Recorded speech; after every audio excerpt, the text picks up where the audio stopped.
세 가지 이렇게 정리가 될 겁니다. 그래서 동그라미가 세 가지가 주어지고 이렇게요. 자, 한 장 넘기셔서 제가 이론에서도 쭉 정리를 해드렸어요. 해드렸는데 여기서 한번 보시죠. 일반 직업 분류가 있습니다. 일반 직업 분류는 GOT라고 하는 것을 굳이 여러분들이 생각이 안 나시면 안 쓰셔도 되는데 영어를 쓰든지 아니면 우리말을 쓰든지 둘 중에 하나는 쓰셔야 되겠죠. 네, 첫 번째 일반 직업 분류.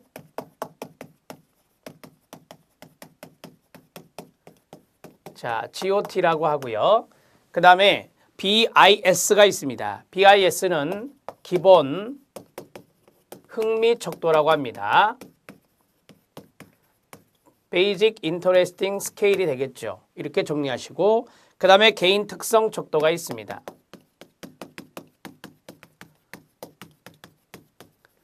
자, PSS라고 하는데요. 자, 여기 있는 세 가지를 세팅을 잘 하셔야 됩니다. 일반 직업 분류, 그 다음에 기본 흥미 척도, 개인 특성 척도. 앞에 있는 단어를 눈여겨봐 주세요. 앞에 있는 단어를 알아야 쓸 수 있습니다.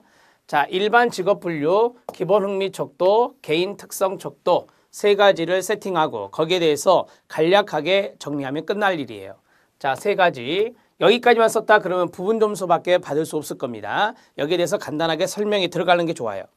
GOT 점수는 직업심리학자 존 홀랜드의 직업선택 이론이 반영된 6개의 분류로 나뉘어져 있으며 내담자의 흥미 영역에 대해 포괄적인 정보를 제공합니다.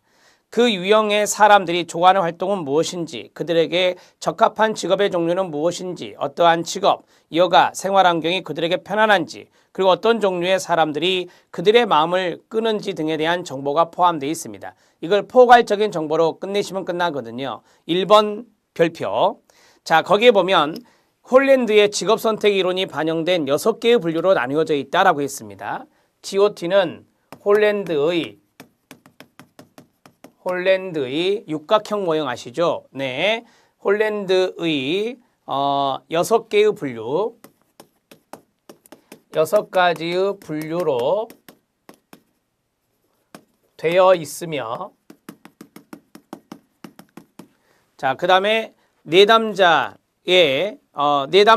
흥미 영역에 대해서 흥미 검사니까 내담자의 흥미 영역에 대해 포괄적 정보를 제공한다. 자, 이런 식으로 써주시면 됩니다. 간단하게 쓰세요. 너무 길게 쓰려고 하지 마시고 기본 흥미 척도. 자, 거기 위에는 일반 직업 분류의 자신의 보편적인 흥미 패턴이라고 그랬잖아요. 네, 자, 여기에다가 쓰면 일반이니까 자신의 보편적 흥미 패턴. 자, 이렇게 들어가고 그 다음에 기본 흥미 척도를 보시면 특정 활동이나 주제에 대한 자신의 흥미 활동이라 되어 있습니다. 자, 우리가 이제 기본적인 것, 일반적인 것 할 때 보편적 하면 우리가 일반적으로 가거든요. 이렇게. 네. 그런데 여기서 이제 특정 활동이 나왔어요. 특정 주제는 안 써도 되고 그냥 특정 활동에 대한 자신의 흥미까지만 쓰셔도 됩니다. 특정 활동에 대한 자신의 흥미, 여기까지가 바로 기본 흥미 척도다. 자, 기본 흥미 척도 봐주시기 바랍니다. 기본 흥미 척도는 일반 직업 분류, 즉 GOT의 하위 척도입니다.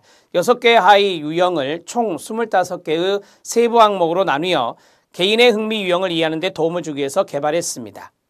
총 25개의 BIS 항목의 응답 점수를 비교해 봄으로써 6가지 흥미형 점수에 대해 보다 구체적인 정보를 알 수가 있습니다. 자, 거기에서 25개의 세부 항목이라 그랬었죠. 네, 25가지의 세부 항목으로 구성되어 있으며 자, 위와 비슷하게 쭉 서술해 나가는 거예요, 지금. 자, 25개의 세부 항목으로 구성되어 있으며 자, 여기 보면 특정 활동에 대한 자신의 흥미라고 그랬죠. 그래서 거기에 보면 구체적으로 알 수 있다라고 했어요. 흥미 유형을 이해하는데 아주 구체적인 정보를 알 수 있다. 자신의 흥미 유형에 대한 구체적 정보를 제공한다. 이런 식으로 같은 맥락에서 정리가 되면 좋아요. 자, 그 다음에 개인 특성 척도 들어갑니다. 업무 형태, 학습, 리더십, 위험 감수 등의 개인 선호도라고 했는데요. 여기에서 네 가지를 다 쓰려고 하지 마시고 학습, 리더십 이 정도만 쓰시죠. 학습, 리더십 등의 개인 선호도. 자, 개인의 특성을 알아본다라고 했으니까 개인 선호도로 정리가 되었습니다. 자, 개인 특성 척도 PSS는 일상생활 및 일의 세계와 관련된 광범위한 특성, 여러 가지 내용들이 나오죠. 그거 놔두시고 광범위한 특성들에 대한 개인의 선호를 측정하는 겁니다. 자, 여기에 있는 많은 내용들에 대해서 개인의 선호도를 측정한다라고 했습니다. 이는 일반적인 분류나 기본 흥미 척도의 결과를 뒷받침하거나 또는 강조할 수 있고 그 결과를 통합하여 해석될 때 직업 선택의 범위를 줄일 수도 있습니다. 따라서 개인이 직업을 선택할 때 고려할 사항을 구체화하고 개인이 가장 편안하게 할 수 있는 직업활동 유형을 이해하는 데도 도움을 줍니다. 자, 여기서 1번이 가장 중요하다라고 보시면 되겠습니다. 개인 특성 척도는 일상생활이나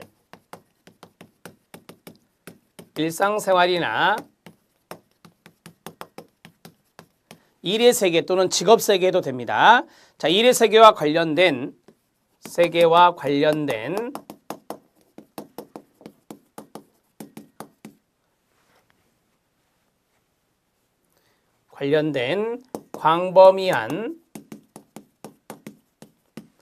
광범위한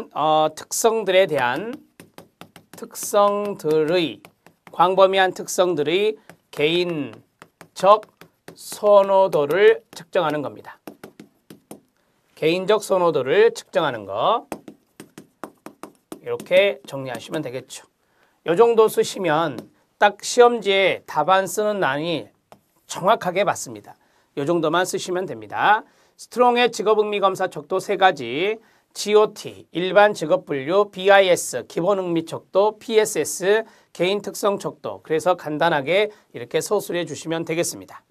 자, 12번 들어갑니다. 현재 사용할 수 있는 흥미검사의 종류. 그냥 흥미검사의 종류 이렇게 정리하셔도 되겠죠. 자, 거기에 2번에 보면 스트롱 직업흥미검사 또 들어가 있습니다. 이건 중복되는 부분이라고 보시면 되겠고요. 자, 현재 사용할 수 있는 흥미검사의 종류 12번인데요. 간단하게 흥미검사의 종류 5가지로 쓰겠습니다. 흥미검사의 종류 5가지. 되게 이제 배점은 5점 정도 되겠죠. 자, 직업선호도 검사의 흥미검사가 있다라고 했습니다. 자, 첫 번째. 직업선호도 검사의 흥미검사가 있다. 자, 되게 거기에 보면 홀랜드가 나올 거예요. 홀랜드의 개인 환경 간 적합성 모형을 토대로 개발되었고 5개의 하위 검사와 6개의 이 흥미 유형을 측정할 수 있는 문항으로 구성되어 있다. 그 가운데 있는 현탐의 사진관 이것까지는 쓸 필요가 없을 것 같고요. 자, 직업선호도 검사의 흥미검사 간단하게 서술해야 돼요. 간단하게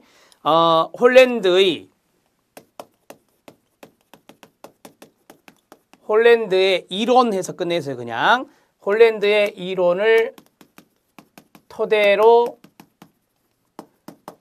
개발하였으며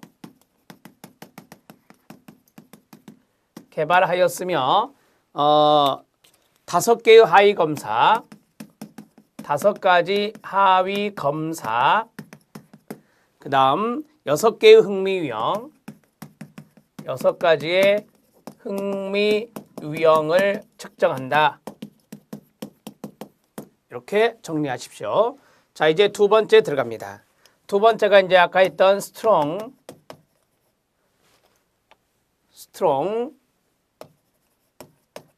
직업 흥미 검사가 있습니다. 자, 스트롱 직업 흥미 검사는 앞에서 했던 세 가지가 있었잖아요.